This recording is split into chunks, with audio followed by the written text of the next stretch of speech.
नमस्कार दोस्तों, आप सभी का स्वागत है आपके अपने YouTube चैनल यानी कि एग्जाम नॉलेज में। तो आज हम बात करेंगे यानी 21 अगस्त 2026 का करंट अफेयर। जैसे कि आप सबको पता है कि हमारे डेली बेसिस की करंट अफेयर की क्लास चलती है और बहुत ही महत्वपूर्ण क्लास होती है, चाहे वो स्टेट गवर्नमेंट हो या सेंट्रल गवर्नमेंट के। जैसे कि हमने आपको हर बार बताते रहते हैं कि हम ऐसे क्वेश्चन को सिलेक्ट करते हैं जो आपको स्टेट और सेंट्रल गवर्नमेंट के दोनों एग्जाम के लिए महत्वपूर्ण ये क्लास जो है वो बताई जाती है। ठीक है, तो इसमें क्या है कि जैसे कि आपको बताया जाता है कि लास्ट तक आप जरूर हमारे साथ बने रहिए, क्योंकि बहुत सारे ऐसे क्वेश्चन होते हैं जो आप मिस कर जाते हैं। तो उस क्वेश्चन को मिस नहीं करना है, क्योंकि लास्ट तक बेहद जरूरी है आपको देखना। ज़्यादा टाइम नहीं वेस्ट करना है, आप सिर्फ 20 मिनट का टाइम निकालिए और उस 20 मिनट में आपको जो बताए जाते क्वेश्चन हैं उनको आप अपनी डायरी में नोट करिए। उससे ये होगा कि आप जब कभी भी आप फ्री होते हैं, आपका पढ़ने का मन बिल्कुल नहीं होता, तो आप डायरी उठाइए, अपना कुछ नहीं करंट अफेयर के जो क्वेश्चन है वो आप थोड़ा सा रिवीजन कर सकते हैं। ठीक है, तो चलिए टाइम वेस्ट ना करते हैं, शुरुआत करते हैं। देखते हैं कि आज यानी 21 अगस्त कितने महत्वपूर्ण आज के डेट में ये क्वेश्चन हो सकते हैं करंट रिलेटेड। तो सबसे पहले हमारा ये क्वेश्चन है कि अगस्त 2026 में बांग्लादेश के 23वें राष्ट्रपति के रूप में किसे चुना गया। ठीक, तो एक तरीके के ये है क्वेश्चन जो है काफी महत्वपूर्ण जो है वो माना जा रहा है। ठीक, तो बांग्लादेश के 23वें यानी कि बांग्लादेश के 23वें राष्ट्रपति के रूप में किसे जो है वो क्या चुना गया। अब से ऑप्शन बात करते हैं, जैसे कि मोहम्मद यूनुस या मिर्जा फखरुल इस्लाम आलमगीरी या अब्दुल कदार या तारिक रहमान, यानी कि ये क्या है हमारे 4 ऑप्शन है। ठीक, तो अब इसमें हमें क्या देखना है, इसका सही आंसर जो है हमें क्या है देखना है। ठीक, तो इसका सही आंसर होगा वो होगा हमारा ऑप्शन नंबर बी, यानी कि मिर्जा फखरुल इस्लाम आलमगीरी जो है वो बांग्लादेश के 23वें राष्ट्रपति के रूप में उन्होंने क्या है चुना गया है, यानी कि शपथ लिया है। तो अगस्त 2026 में राजनीतिक घटनाक्रमों के बाद मिर्जा फखरुल इस्लाम आलमगीर ने बांग्लादेश के 23वें राष्ट्रपति के रूप में जो क्या इनको क्या है वो चुना गया है। ठीक, तो ये हमारा हो गया पहला क्वेश्चन। अब हम बढ़ते हैं नेक्स्ट क्वेश्चन, यानी कि हमारा क्वेश्चन नंबर जो है वो क्या है दूसरा।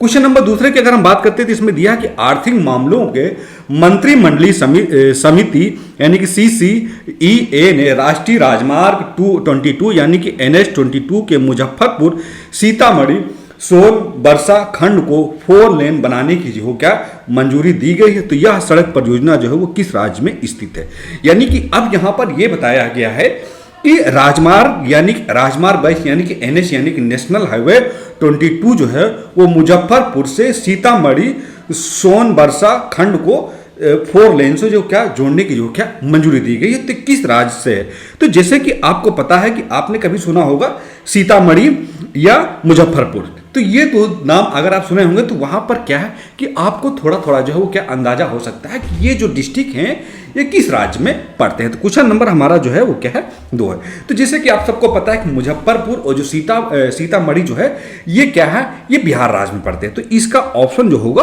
वो होगा हमारा ऑप्शन नंबर सी, यानी कि बिहार।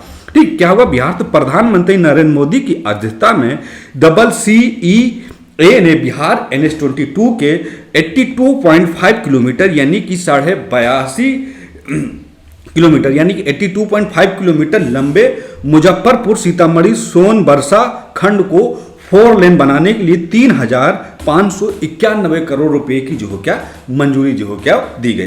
तो इसे हाइब्रिड एन्युटी मॉडल यानी कि HAM के तहत विकसित किया जाएगा, जो भारत और नेपाल की सीमा को मुजफ्फरपुर से जो हो क्या जोड़ेगा। ठीक, यानी कि भारत और जो नेपाल की जो सीमा है उससे क्या है मुजफ्फरपुर को जो हो क्या वो जोड़ेगा।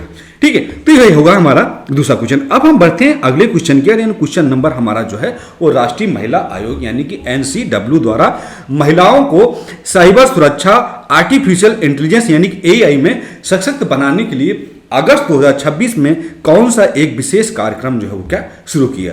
यानी कि यहाँ पर हमें ये थोड़ा सा ध्यान देना है कि राष्ट्रीय महिला आयोग यानी कि NCW द्वारा महिलाओं को साइबर सुरक्षा और आर्टिफिशियल यानी कि इंटेलिजेंस AI में सशक्त बनाने के लिए अगस्त 2026 में विशेष कार्यक्रम की शुरुआत की गई। तो वो विशेष कार्यक्रम जो है वो कौन सा कार्यक्रम है जिसमें महिला सशक्तिकरण को बढ़ावा देने के लिए आर्टिफिशियल इंटेलिजेंस में महिलाओं को एक सशक्त बनाने के लिए जो हो क्या वो एक विशेष कार्यक्रम की जो हो क्या वो शुरुआत की गई। तो क्वेश्चन नंबर हमारा कौन सा है 3 है।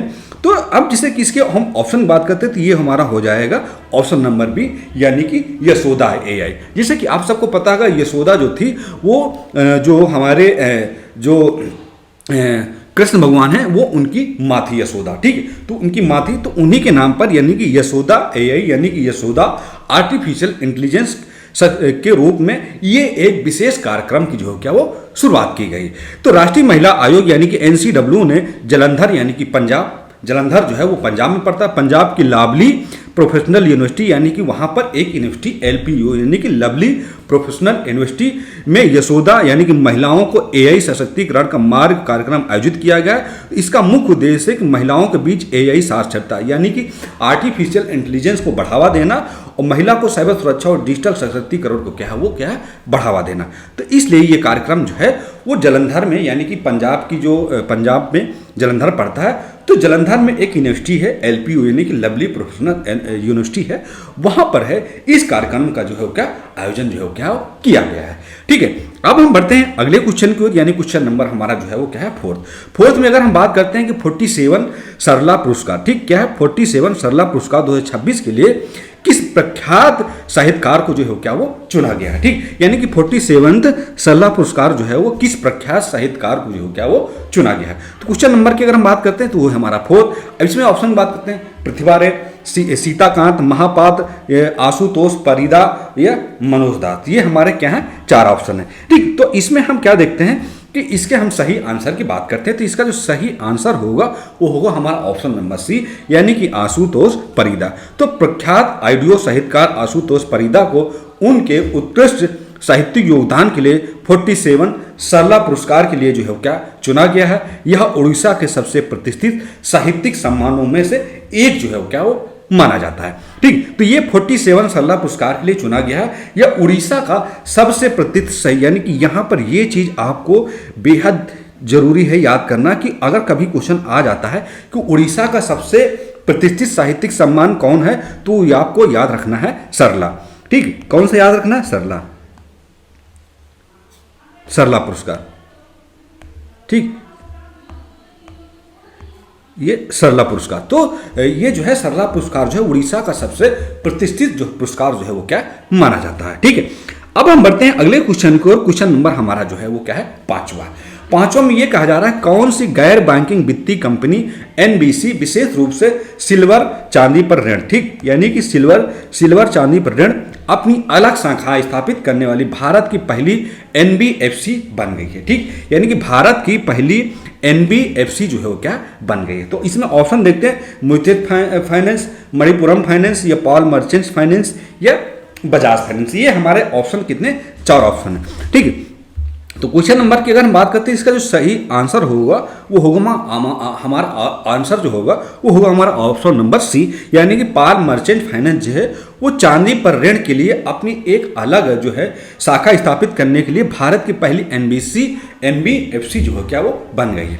तो अगस्त 2026 में Paul merchant finance private limited यानी कि पीएमएफपीएल ने अपना लोन अंगेज सिल्वर उत्पाद लॉन्च किया है। इसके साथ ही यह विशेष रूप से केवल सिल्वर लोन के लिए शाखाएं स्थापित करने वाली भारत की पहली एनबीएफसी बन गई। यानी कि यह जो है इसके साथ ही यह विशेष रूप से केवल सिल्वर लोन के लिए शाखाएं स्थापित करने वाली जो है वो भारत की पहली एक एनबीएफसी जो है वो क्या वो बन गई है, ठीक। तो ये हो गया हमारा क्वेश्चन नंबर 5। अब हम बढ़ते हैं क्वेश्चन नंबर 6 की ओर। क्वेश्चन नंबर हमारा 6 ये कह रहा है कि भारत सरकार, ठीक, भारत सरकार और एशियाई विकास बैंक यानी कि एडीबी बैंक ने अगस्त 2026 में किस भारतीय शहर की जल परियोजना के लिए $230 मिलियन के ऋण समझौते पर जो है वो क्या हस्ताक्षर किए गए। तो यहाँ पर हमें ये देखना है कि भारत सरकार ने क्या किया है कि भारत सरकार ने एशियाई विकास बैंक ने यानी कि एडीबी ने अगस्त 2026 में भारतीय शहर की जल परियोजना, ठीक, यानी कि भारतीय जो शहर उसकी जल परियोजना के लिए $230 मिलियन के ऋण समझौते पर जो है क्या हस्ताक्षर किया। तो ये कौन सा राज्य है जो जल परियोजना के लिए जो है $230 मिलियन की ऋण के समझौते के लिए जो है क्या वो हस्ताक्षर किया है। क्वेश्चन नंबर हमारा है जो है वो 6, ठीक। तो यहाँ अगर हम ऑप्शन की बात करते हैं तो ये हमारा ऑप्शन जो होगा वो होगा हमारा ऑप्शन नंबर डी यानी कि चेन्नई। तो चेन्नई ने क्या है कि चेन्नई है वो तमिलनाडु में है, ठीक। तो चेन्नई जो है वो यानी कि जल परियोजना के लिए $230 मिलियन के ऋण समझौते पर जो है वो क्या ये समझौता किया गया है। ठीक है, तो भारत और एडीबी ने चेन्नई जल परियोजना यानी कि चेन्नई वाटर प्रोजेक्ट के लिए $230 मिलियन के लिए ऋण समझौता पर हस्ताक्षर किया है। इस फंड के यानी कि इस फंड का उपयोग चेन्नई और उसके आसपास जल आपूर्ति तथा सीवेज प्रबंधन बुनियादी ढांचे में सुधार करने के लिए जो हो क्या वो किया जाएगा। ठीक, यानी कि यहाँ पर यह है कि इस फंड का उपयोग जो है वो चेन्नई और उसके आसपास जो जल आपूर्ति जो सीवेज प्रबंधन है उस बुनियादी ढांचा में और सुधार करने के लिए, इसलिए इस सुधार करने के लिए जो है ये ऋण की जो क्या मंजूरी ली गई। ठीक है, अब हम बढ़ते हैं क्वेश्चन नंबर 7 की ओर। क्वेश्चन नंबर हमारा 7वां ये कह रहा कि हाल ही में किस प्रमुख वैश्विक टेक कंपनी ने भारतीय कॉलेज छात्रों के लिए अपने एडवांस एआई टूल का 1 साल मुफ्त सब्सक्रिप्शन देने की घोषणा की। ठीक, यानी कि यहाँ पर ये देखे हैं कि हाल ही में किस प्रमुख वैश्विक टेक कंपनी ने भारतीय कॉलेज छात्रों के लिए अपने एडवांस एआई टूल्स 1 साल का मुफ्त सब्सक्रिप्शन देने की जो हो क्या वो घोषणा की। तो वो कौन सा है? माइक्रोसॉफ्ट है या मेटा है या गूगल है या अमेजॉन है। ठीक, तो इसमें हमें ये देखना है, क्वेश्चन नंबर हमारा जो है वो क्या है 7वां। 7वें की अगर बात करते हैं तो ये जो है ऑप्शन नंबर जो है वो है सी यानी कि गूगल। ठीक, क्या है? गूगल। तो एआई टूल्स का 1 साल का मुफ्त सब्सक्रिप्शन देने की घोषणा की जो की है वो है ऑप्शन नंबर सी यानी कि हमारा जो है वो क्या है गूगल। तो गूगल ने सभी पात्र भारतीय कॉलेज छात्रों के लिए अपने गूगल एआई टूल्स का 1 साल का मुफ्त सब्सक्रिप्शन यानी कि जिसकी सामान कीमत 4,788 रुपये है उसको 1 साल देने की मुफ्त में घोषणा की गई। तो इसमें जेमिनी के एडवांस फीचर यानी कि 5 TB क्लाउड स्टोरेज और गूगल एप्स में एआई असिस्टेंट जैसी सुविधाएं जो हो क्या शामिल है। ठीक, तो यानी कि ये जो सब्सक्रिप्शन था ये 4,788 रुपये की जो 1 साल का जो मुफ्त सब्सक्रिप्शन है वो क्या है यानी कि गूगल एआई टूल्स को 1 साल का मुफ्त जो है वो क्या दिया जा रहा है। ठीक, तो ये जो है ये एक भारतीय कॉलेज छात्रों के लिए जो है एक अपने एडवांस एआई टूल्स को 1 साल के लिए मुफ्त सब्सक्रिप्शन देने की घोषणा की है, तो वो है हमारा गूगल। ठीक है, अब यहाँ पर हम बढ़ते हैं क्वेश्चन नंबर 8 की ओर। क्वेश्चन नंबर हमारा 8वां ये कह रहा है कि कराधान अन्य कानून संशोधन अधिनियम 2026 के तहत विदेशी संस्थागत निवेशकों यानी कि एफआई के अलावा किस अन्य संस्था को सरकारी प्रतिभूतियों पर आयकर से जो है क्या छूट दी गई। ठीक, यानी कि किस अन्य संस्था को सरकारी प्रतिभूतियों पर आयकर से जो है क्या छूट दी गई, जैसे कि वर्ल्ड बैंक, IMF और BIS और NDB। तो ये हमारे क्या हैं 4 ऑप्शन है। ठीक, कितने ऑप्शन है? 4 ऑप्शन है। तो जैसे कि हम बात करते हैं इसके सही आंसर का, तो इसका जो सही आंसर होगा वो होगा हमारा ऑप्शन नंबर सी यानी कि बैंक फॉर इंटरनेशनल सेटलमेंट जो है वो क्या है वो एक सरकारी प्रतिभूतियों आयकर से छूट दी गई। तो अगस्त 2026 में राष्ट्रपति द्रौपदी मुर्मू द्वारा स्वीकृति इस संशोधन विधेयक के अनुसार विदेशी संस्थागत निवेशकों यानी कि FII और bank for international settlement BIS को भारत की सरकारी प्रतिभूतियों में निवेश से अर्जित ब्याज और पूंजीगत लाभ पर आयकर यानी कि इनकम टैक्स जो है वो पूरी तरह से जो क्या वो छूट जो है वो क्या प्रदान की गई। ठीक है, अब हम बढ़ते हैं अगले क्वेश्चन के यानी क्वेश्चन नंबर हमारा जो है वो क्या है 9वां। तो राष्ट्रीय महिला आयोग यानी कि NCW युवतियों को भारतीय सशस्त्र बलों यानी कि आर्मेड फोर्स में करियर बनाने के लिए प्रेरित करने हेतु कौन सी पहल की जो हो क्या शुरुआत जो है वो क्या की गई है। ठीक है, तो करियर बनाने की जो शुरुआत की जैसे कि मिशन और वीर नारी शक्ति पथ या सी सर्वस। ठीक, तो इसमें अगर हम देखते हैं इसके सही ऑप्शन के क्वेश्चन नंबर हमारा जो है वो क्या है 9। तो ये जो हमारा सी सर्विस है, ठीक, यानी सी सर्विस जो है ये हमारा होगा सही ऑप्शन। ठीक, तो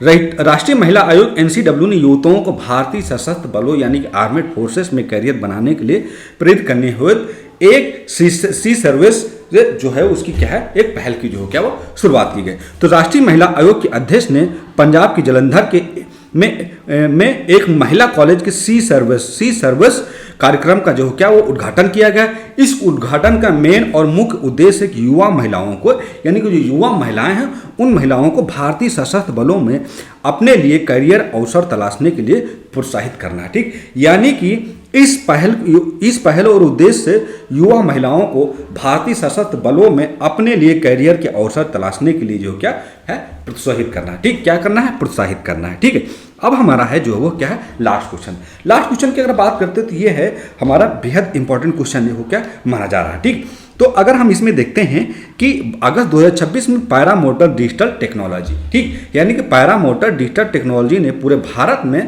को ब्रांडेड प्रीपेड कार्ड जारी करने के लिए किस बैंक के साथ जो है वो क्या साझेदारी की, ठीक। तो यहाँ पे ये पूछा जा रहा है जो हमारा पैरा मोटर डिजिटल टेक्नोलॉजी जो को ब्रांड है हमारा, ठीक है, जो हमारा को ब्रांड है वो किस बैंक के साथ जो है क्या साझेदारी की जाए। जैसे कि हम देखते हैं इसमें 4 ऑप्शन, एयरटेल पेमेंट बैंक, या हमारा NSDL पेमेंट बैंक, यह है पेटीएम पेमेंट बैंक जो हमारा यूपीआई होता है, या इंडिया पोस्ट पेमेंट बैंक यानी कि जो भारतीय जो डाक वाला जो पेमेंट होता है इंडिया पोस्ट पेमेंट बैंक उससे, ठीक। तो यानी कि ये जो हमारे हैं कितने 4 ऑप्शन हैं। तो इसमें अब हमें देखना है कि ये जो हमारा को ब्रांडेड प्रीपेड कार्ड जारी करने के लिए जो किस बैंक के साथ साझेदारी की गई, तो वो हमारा है एक बैंक है NSDL, ठीक। कौन सा बैंक है? NSDL पेमेंट बैंक के साथ जो है क्या साझेदारी की गई। तो fintech company para motor digital technology limited ने भारत भर में सुरक्षित और अनुपालन युक्त को ब्रांड प्रीपेड जारी करने के लिए NSDL पेमेंट बैंक लिमिटेड के साथ साझेदारी की है। तो यह पहल जो है बैंकिंग इंफ्रास्ट्रक्चर और डिजिटल पेमेंट इकोसिस्टम को और जो है क्या मजबूत करेगा, ठीक। तो यहाँ पर यह चीज़ समझना है कि यह जो पहल है ये बैंकिंग के जो इंफ्रास्ट्रक्चर जो है उसको मजबूत करेगा और जो डिजिटल पेमेंट इकोसिस्टम है, ठीक, इन दोनों चीज़ों को, ठीक, नंबर 1 बैंकिंग इंफ्रास्ट्रक्चर और डिजिटल पेमेंट इकोसिस्टम है, इन दोनों चीज़ों को जो है क्या मजबूत किया जाएगा। इसके लिए जो है वो क्या है को ब्रांडेड प्रीपेड जारी करने के लिए जो है NSDL पेमेंट से जो है क्या एक साझेदारी जो है क्या वो की गई है, ठीक है। तो आज का ये हमारा जो क्वेश्चन, आज की जो हमारी क्लास थी यानी कि 21 अगस्त 2026 की करंट अफेयर क्लास थी, ये जैसे कि मैंने आपको बताया था कि बेहद महत्वपूर्ण आज की क्लास थी। तो बहुत बहुत धन्यवाद आपका, आप सभी लोगों का हमारे साथ जुड़ने के लिए। तो प्लीज़ आप लोगों से रिक्वेस्ट करते हैं हमेशा कि आप इस क्लास को अपने दोस्तों को, अपने फ्रेंडों को, आप सबको उसको शेयर करिए, क्योंकि बहुत हेल्पफुल क्लासेस जो है हम लेके आते हैं करंट अफेयर क्लासेस की। और उसके बाद प्लीज़ आप लोगों से रिक्वेस्ट कि हमारे चैनल पर अगर पहली बार आप आए हैं तो जरूर हमारे चैनल को फॉलो करिए, यानी कि हमारे चैनल को जरूर आप सब्सक्राइब करें, ताकि हम जो भी चीज़ें आपके सामने लेके आएँ, ठीक है, चाहे ऑनलाइन माध्यम से या ऑफलाइन, तो जरूर आप तक वो हमारे सही जानकारी जो हम दें वो आप तक सही एक सही समय पर सही दिशा में जो आप तक सही टाइम पे जो हो क्या पहुंचे, ठीक है। फिर हम मिलेंगे एक नेक्स्ट क्लास के साथ। जय हिंद।